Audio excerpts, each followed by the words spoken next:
ಈಗ ನೋಡಿ, ಈ ಕೊಲೆಸ್ಟ್ರಾಲ್ ಅನ್ನೋದು ನಮ್ಮ ಜನಕ್ಕೆ ಎಷ್ಟು ಬೆಳವಣಿಗೆ ಅಂದ್ರೆ ಆ ಕೊಲೆಸ್ಟ್ರಾಲ್ ಅಂತ ಹೆಸರು ಹೇಳ್ಬಿಟ್ರೆ ಸಾಕು ಭಯ ಆಗ್ತದೆ. ಇದು ಎಂತ ದೊಡ್ಡ ಮಿತ್ತು ಅಂದ್ರೆ ಇದೆಲ್ಲ ನಮ್ಗೆ ಈಗ ಇವನ್ US have written sir, cholesterol ಅನ್ನೋದು ನಾವು ತಗೊಳ್ಳಿಲ್ಲ ಅಂದ್ರೂ, ಡಯಟರಿ ಮುಖಾನ ತಗೊಳ್ಳಿಲ್ಲ ಅಂದ್ರೂ ನಮ್ಮ ಲಿವರ್ ಸಿಂಥಸೈಸ್ ಮಾಡುತ್ತೆ. ನಮಗೆ ದೇಹಕ್ಕೆ ದಿನಕ್ಕೆ 200 ಮಿಲಿಗ್ರಾಮ್ ಅಷ್ಟು ಕೊಲೆಸ್ಟ್ರಾಲ್ ಬೇಕು. ನಾನು 100ಕ್ಕೆ 100 ಸುತ್ತ ಸಸ್ಯಾಹಾರಿ. ನನ್ನ ಕೊಲೆಸ್ಟ್ರಾಲ್ ಇಲ್ಲ ಅಂದ್ರೆ ನೀವು ಬ್ಲಡ್ ಪ್ರೊಫೈಲ್ ನೋಡ್ಕೊಳ್ಳಿ, ನಾವು ನಾನ್-ವೆಜಿಟೇರಿಯನ್ಸ್ ಗಿಂತ ಜಾಸ್ತಿ ಇರುತ್ತೆ. ನಮಗೆ ನೀವು ಕೊಲೆಸ್ಟ್ರಾಲ್ ತಗೊಳ್ಳಿಲ್ಲ ಅಂದ್ರೂ ಬಾಡಿ ಸಿಂಥಸೈಸ್ ಮಾಡುತ್ತೆ. ಯಾಕೆಂದ್ರೆ ಬ್ರೈನಿಗೆ ಬೇಕೇ ಬೇಕು. ಎಲ್ಲ ಸೆಲ್ ಆಕ್ಟಿವಿಟಿಗೂ ಕೊಲೆಸ್ಟ್ರಾಲ್ ಅತಿ ಮುಖ್ಯವಾದ ಅಂಶ. ನಿಮಗೆ ಕೊಲೆಸ್ಟ್ರಾಲ್ ಇಲ್ಲ ಅಂದ್ರೆ ವಿಟಮಿನ್ ಡಿ ಸಿಂಥಸಿಸ್ ಆಗಲ್ಲ ಸರ್. ಆಮೇಲೆ ಈ ನಾಟಿ ಕೋಳಿ ಮೊಟ್ಟೆ ಬಂದು ಯೆಲ್ಲೋ ಕಲರ್ ಬರುತ್ತೆ, ಫಾರಂ ಕೋಳಿ ಮೊಟ್ಟೆ ಬಂದು ವೈಟ್ ಬರುತ್ತೆ. ಬಟ್ ಅದು ಸಿಪ್ಪೆ ಇದೆಯಲ್ಲ, ಅದು ಥಿಕ್ನೆಸ್ ಬೇರೆ ಏನಕ್ಕೆ? ಪ್ರದೀಪ್, ನೀನ್ ಎಲ್ಲ ಆನ್ಸರ್ಗಳಿಗೂ ಇದರಲ್ಲಿದೆ. ನಾನು ಒಂದು ನಿಮಿಷದಲ್ಲಿ ಹೇಳ್ಬಿಡ್ತೀನಿ ಸರ್. ನೋಡಿ, ಇದು ಇನ್ನೊಂದು ದೊಡ್ಡ ಮೂಢನಂಬಿಕೆ. ಈ ಬ್ರೌನ್ ಕಲರ್ ಬರೋದೆಲ್ಲಾನು ನಾಟಿ ಕೋಳಿ ಮೊಟ್ಟೆ, ವೈಟ್ ಕಲರ್ ಬರೋದೆಲ್ಲಾನು ಅದು ಕಮರ್ಷಿಯಲ್. ನೋ ಸರ್, ಅದು ಒಂದು ಜೆನೆಟಿಕಲಿ ಕಂಟ್ರೋಲ್ಡ್ ಕ್ಯಾರೆಕ್ಟರ್. ಯಾವ ಕೋಳಿಗೆ ರೆಡ್ ಕಲರ್ ಇಯರ್ ಲೋಬ್ ಇರುತ್ತೆ, ಜೆನೆಟಿಕಲ್ ರೆಡ್ ಕಿವಿ ಓಲೆಯಲ್ಲಿ ನೋಡಿದೀರ ನೀವು, ಕೋಳಿಗಳ ಹತ್ರ ಒಂದು ಓಲೆ ಇರುತ್ತೆ, ಅದು ರೆಡ್ ಕಲರ್ ಇದ್ರೆ ಅಂತ ಕೋಳಿಗಳು ಬ್ರೌನ್ ಕಲರ್ ಇರ್ತವೆ. ಯಾವಕ್ಕೆ ವೈಟ್ ಇಯರ್ ಲೋಬ್ ಇರುತ್ತೆ ಅವು ವೈಟ್ ಮೊಟ್ಟೆ ಇರ್ತವೆ.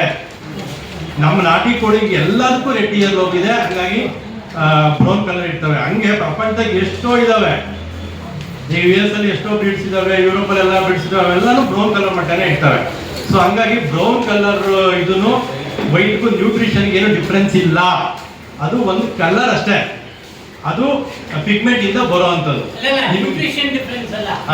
ಏನಂದ್ರೆ ನಾಟಿ ಸರ್ ಅದೇ ಹೇಳಿ, ಅದೇ ನಾಟಿ ತಗೊಂಡ್ರೆ ಒಳ್ಳೆ ಜಾಸ್ತಿ ಇದನ್ನ ಹೇಳಿದ್ದು. ಅದು ಜೆನೆಟಿಕಲಿ ಕಂಟ್ರೋಲ್ಡ್ ಅಷ್ಟೇ. ನಮ್ಗೆ ನಾವು ಆಹಾರ ಕೊಟ್ಟಿದ್ದಕ್ಕೆ ಬಂದಿದ್ದು ಅಲ್ಲ ಅದು. ನಿಮ್ಗೆ ಯಾವುದು ಒಂದು ಕೋಳಿಗೆ ಕೆಂಪು ಕಿವಿ ಒಲೆ ಇರುತ್ತೆ, ಅದು ಬ್ರೌನ್ ಕಲರ್ ಮೊಟ್ಟೆ ಇರುತ್ತೆ.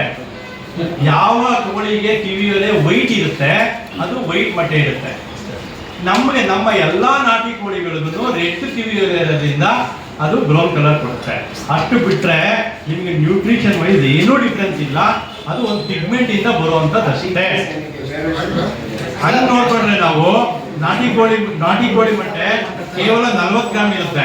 ನಮ್ದು ಕಮರ್ಷಿಯಲ್ ಟೇಬಲ್ ಇರುತ್ತಲ್ಲ, ಅದು 55 ಗ್ರಾಮ್ ಇರುತ್ತೆ.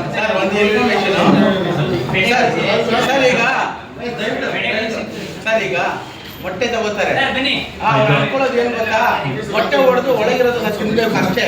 ಮೊಟ್ಟೆನ ತೊಳಿಬೇಕಾ ಬೇಡವಾ? ನೋಡಿ, ಇದೊಂದು ಬಹಳ ಮುಖ್ಯವಾದ ಪ್ರಶ್ನೆ ಸರ್. ನಾವು ಸ್ಟೋರ್ ಮಾಡಬೇಕು ಅಂದ್ರೆ ಈಗ ನಾವು ಮೊಟ್ಟೆ ತರ್ತೀವಿ, ನಾವು ಇನ್ನೂ 20 ದಿನ 30 ದಿನ ಇಡಬೇಕು ಸರ್. ಖಂಡಿತ ತೊಳೆಯಕ್ಕೆ ಹೋಗ್ಬಾರ್ದು. ಯಾಕಂದ್ರೆ ಅದ್ರ ಮೇಲೆ ಒಂದು ಪ್ರೊಟೆಕ್ಟಿವ್ ಲೇಯರ್ ಇರುತ್ತೆ, ಅದನ್ನ ನಾವು ಬ್ಲೂಮ್ ಅಂತೀವಿ.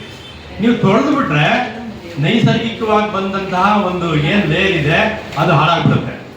ಸೊ ನೀವು ಸ್ಟೋರ್ ಮಾಡ್ಬೇಕಾದ್ರೆ ಖಂಡಿತ ತೊಳೆಯಕ್ಕೆ ಹೋಗ್ಬಾರ್ದು. ಅದೇ ನೀವು ತಗೊಂಡು ಬೇಯಿಸಕ್ಕೆ ಹೋಗ್ತೀರಲ್ಲ, ಅವಾಗ ತೊಳೆದ್ಬಿಟ್ಟು ಬೇಯಿಸ್ಕೊಳ್ಳಿ.